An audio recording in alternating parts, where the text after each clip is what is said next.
Olá pessoal, estamos de volta com mais um vídeo sobre inspeção de produtos de origem animal para o blog Mapa Concursos. Desta vez nós vamos falar sobre a inspeção anti-morte. É uma fase muito importante para garantir a qualidade do alimento que vai ser servido em nossa mesa. Nós podemos considerar até mesmo essa etapa da inspeção como a primeira linha de defesa do consumidor. Então, é a primeira inspeção realizada antes de o animal ser abatido e ser destinado, então, para o consumo. Visto que o objetivo geral da inspeção é garantir a qualidade dos produtos que chegam à nossa mesa, nós devemos considerar importante todas as fases da inspeção dos produtos. Por quê? Porque os animais que chegam para o abate, eles vêm em duas circunstâncias. Normalmente os animais são jovens, animais sadios, que após a terminação e a engorda, esses animais eles são destinados para o abate. Sejam eles bovinos, ovinos, suínos, caprinos, aves. Embora aqui nas imagens eu coloquei apenas uma imagem de bovinos e suínos, o que nós vamos considerar durante este vídeo aplica-se a todas as espécies que podem ser abatidas para o consumo. A outra circunstância que um animal pode ser abatido é quando sua utilidade produtiva tenha declinado. Ou seja, o animal é um reprodutor ou um bovino de leite, ave de postura, e ele deixa de cumprir então a sua utilidade na propriedade. O que acontece? O pecuarista então descarta esses animais, destinando eles para o abate. E aí que entra um ponto importante. A maioria das vezes, esses animais declinam sua produtividade por doenças.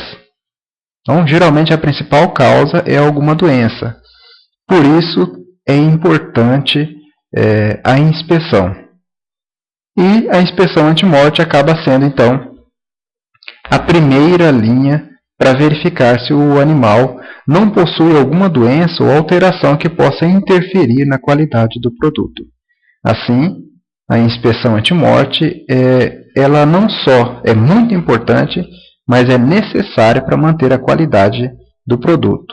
Infelizmente, essa etapa ela tem sido negligenciada por alguns profissionais. Não dão tanta importância para ela. Talvez por falta de cobrança ou até mesmo pela má formação do profissional que não entende a importância dessa fase. Mas ela é muito importante. E conforme está listado aqui embaixo, assim como a inspeção pós-morte, que foi considerada no vídeo anterior, a inspeção anti-morte é regulada também pelo RISPO-A, o Regulamento da Inspeção Industrial e Sanitária de Produtos de Origem Animal. Então, nós vamos considerar aqui o que está mencionado, o previsto nesse regulamento.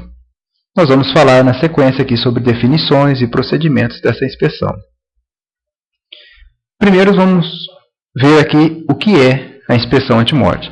Sua definição é o exame visual realizado pelo médico veterinário visando determinar as condições sanitárias dos lotes de animais apresentados para o abate. Essa etapa é atribuição exclusiva do médico veterinário. A definição que eu coloquei aqui, ela foi retirada dessa publicação, de uma publicação Fundamentos de Higiene e Inspeção de Carnes, de Prata e Fukuda. É uma publicação muito interessante que eu recomendo aí para todos que estão interessados em se preparar para o concurso do MAPA, seja para agente de inspeção ou técnico de inspeção, também para fiscal federal. Qual é a finalidade da inspeção? É liberar apenas animais sadios para o abate, então animais livres de produtos nocivos, e apenas animais que vão atender às exigências do mercado consumidor. Outra importante função da inspeção anti-morte é auxiliar no diagnóstico de enfermidades ou de doenças. Como que isso acontece? Então, durante a inspeção antemorte, o médico veterinário ele vai conseguir levantar informações suficientes para auxiliar num diagnóstico correto lá na inspeção pós-morte. Então, se acontece alguma alteração lá, ele pode usar as duas informações para dar um diagnóstico mais acertado. Tudo isso para que chegue a atender esse requisito, proteger a saúde pública. Então, o objetivo principal é esse, proteger a saúde dos consumidores.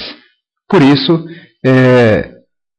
todo o serviço de inspeção é muito importante e necessário para garantir a qualidade dos produtos.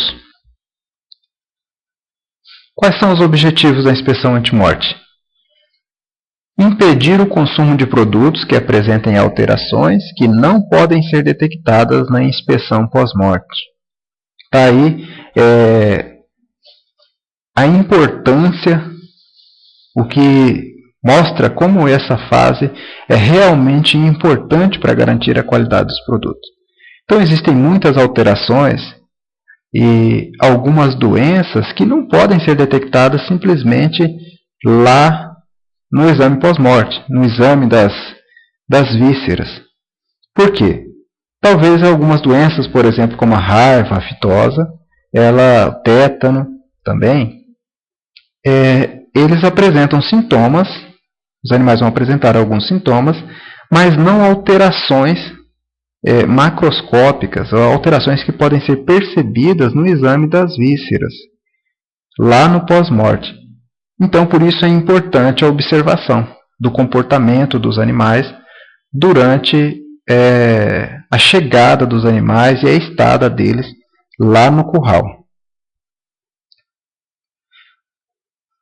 Também durante a inspeção pós-morte, ou melhor, durante a inspeção antemorte, que o veterinário ele vai conseguir verificar se existem animais em adiantado estado de gestação. Isso aqui acaba impossibilitando o abate do animal, ou tornando o produto inapropriado, impróprio para o consumo.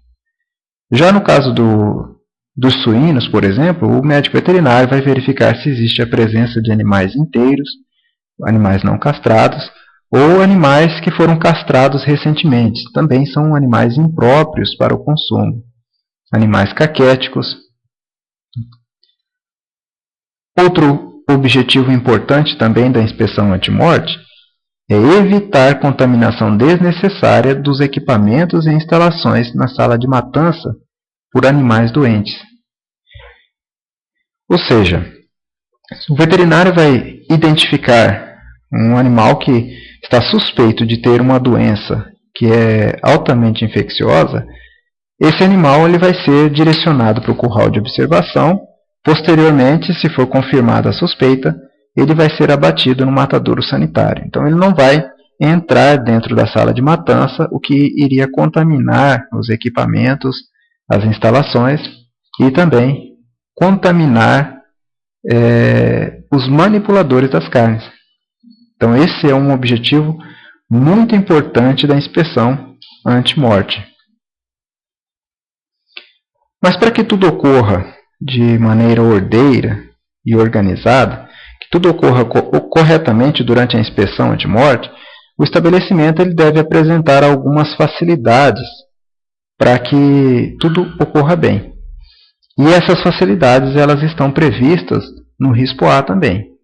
Então, o estabelecimento deve possuir currais de chegada e seleção, currais de matança, curral de observação. Então, os currais são os locais onde os animais são recebidos e ocorre toda a movimentação desses animais. E é no curral que o veterinário vai fazer a observação. Se ele identificar algum animal suspeito, tem que ter um curral separado, que é chamado de curral de observação, para onde esse animal vai ser conduzido para que possa ser feito um exame clínico mais detalhado naquele animal suspeito. Também é preciso ter passarelas sobre os currais para que o veterinário ele possa ficar em uma posição que ele consiga enxergar o lote todo. Então, sobre os currais. Em cada curral vai existir porta-etiquetas onde fica registrada ali informações do lote. Então, a origem dele, a propriedade, o proprietário, informações que vão auxiliar a identificação pelo médico veterinário. Outra facilidade, outra coisa, exigência que deve ser cumprida pelos estabelecimentos é a questão da iluminação. Deve atender esses requisitos mínimos, 5 watts por metro quadrado ou 110 lux. Por que a iluminação é tão importante? Porque, na maioria das vezes, a inspeção anti-morte ela ocorre durante a madrugada, antes do abate iniciar. Então é preciso ter uma boa iluminação lá no curral para que o veterinário possa identificar suspeitas de doença. Então ele tem que conseguir, de lá da passarela, visualizar todos os animais, ver se o animal tem algum animal mancando, algum animal salivando, que podem indicar alguma doença. Também deve ter à disposição funcionários lá no curral. Então esses funcionários eles vão receber os animais e vão conduzi-los para cada curral. E se for necessária conduzir os animais para o curral de observação, os funcionários devem estar também à disposição para que tudo ocorra ali, para atender essa necessidade. Então, conforme mencionado, os animais que são suspeitos de alguma doença, eles são abatidos no matadouro sanitário, em separado, e deve possuir também uma sala de necropsia e forno crematório para cremar esses animais que têm alguma doença infecciosa. O carro ambulância, quando o animal, por exemplo, ele é abatido no curral e precisa ser conduzido para o matador, ele é conduzido nesse carro ambulância. Quais são os procedimentos para inspeção anti-morte? Toda a inspeção ela é feita visualmente. Então ele vai examinar os animais em conjunto, dentro do curral, e se houver suspeita, no curral de observação ele vai examinar individualmente os animais. Ele vai olhar os animais parados, em movimento, sempre dando atenção a todas as superfícies expostas. Somente os animais sadios são abatidos em comum. Então, se o animal tem alguma suspeita, ele não vai entrar na sala de matança junto com os animais sadios. Então, ele vai ser conduzido para o matadouro sanitário. Os animais suspeitos são separados para o curral de observação, onde é realizado um exame mais detalhado, individualmente, naquele animal. E os animais doentes, se for confirmada alguma suspeita, eles deverão ser abatidos em separado. Mas os animais, depois que eles chegam no curral, eles devem permanecer ali por um período mínimo, para que ocorra o descanso, o jejum e dieta hídrica. Isso aqui deve acontecer no mínimo, ou pelo menos 24 horas. Então, depois que o animal chega no estabelecimento, no curral, ele deve permanecer 24 horas ali com essa dieta, tomando apenas água. Isso também tem um objetivo sanitário. Por exemplo, enquanto ele está consumindo apenas água, ele vai esvaziar o seu intestino, o bucho, e isso vai facilitar a evisceração lá no abate, diminuindo assim a contaminação. Esse período de 24 horas pode ser reduzido? Pode. Quando o tempo de viagem do animal, desde a propriedade até a chegada no frigorífico, for menor do que 2 horas, esse tempo de 24 horas pode ser reduzido, mas nunca menos do que 6 horas. Outro ponto importante que deve ser observado é que o médico veterinário que realiza o anti-morte deve realizar também o pós-morte, porque ele vai ter visualizado o animal vivo e vai poder dar um diagnóstico mais acertado lá na inspeção pós-morte. Então é isso, pessoal, e fica aqui o meu endereço. Se tiverem algum comentário, acessem o blog Mapa Concursos e deixem seu comentário lá, para que fiquem todos no mesmo local. E quem gostou do vídeo, clique em gostei. Então até logo, até um próximo vídeo. Obrigado.